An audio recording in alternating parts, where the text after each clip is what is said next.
Look at Razorback Road right now in Fayetteville, and pretty cloudy most of the day, but now the sun popping up just in these hours just prior to sunset.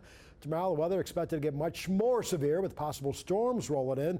So with that, let's check in with the 4029 meteorologist Robert Suhr. He's tracking this all for you. So what are we looking at? What kind of timing are we talking about here, Robert? Probably after sunset tomorrow evening, I think, is the best chance for those strong to severe, potentially severe thunderstorms to roll through northwest Arkansas and the River Valley. Take a look outside right now. Most of the shower activity today is wrapping up, and we're starting to see a brief window of clear skies out there. Partly cloudy to mostly clear skies. Look at that sunset on top of our tower in Fort Smith. Absolutely gorgeous out there. No matter where you look, it's nice and dry, except eastern sections of Johnson and Logan County still dealing with some of those showers.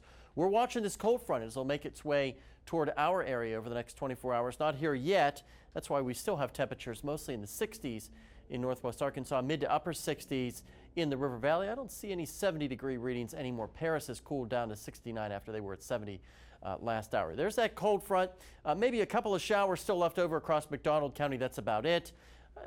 Could see a couple of sprinkles tomorrow morning. Really no big deal. This front doesn't know what it wants to do. It'll start to retreat as a warm front tomorrow afternoon, and that'll act as the trigger mechanism for some isolated heavier downpours by 4 o'clock, and then we watch for those thunderstorms to really develop after sunset. As I said, you can see here Benton, Carroll, Washington County, some thunderstorms possible. They could be on the strong to severe side.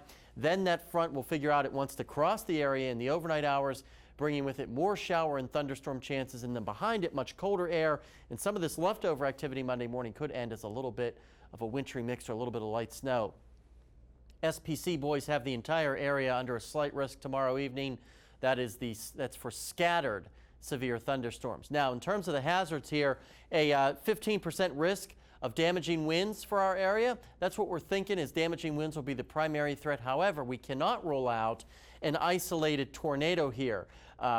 Just a 5% chance for eastern sections of the River Valley and northwest Arkansas. So we can't say there's a zero threat, but it's pretty close. But again, cannot rule out completely an isolated tornado or two tomorrow evening, and excessive rainfall. That's why we're worried about the flash flooding risk.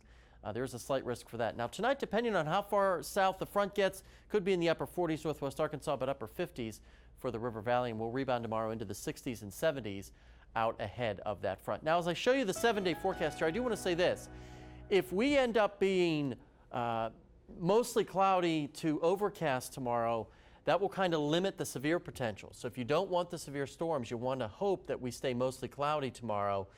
If we get a period of clear skies, that will allow the atmosphere to get a little bit more agitated and riled up, and that could lead to more intense storms tomorrow. So let's hope that we have mostly cloudy, if not an overcast day, for a good part of tomorrow.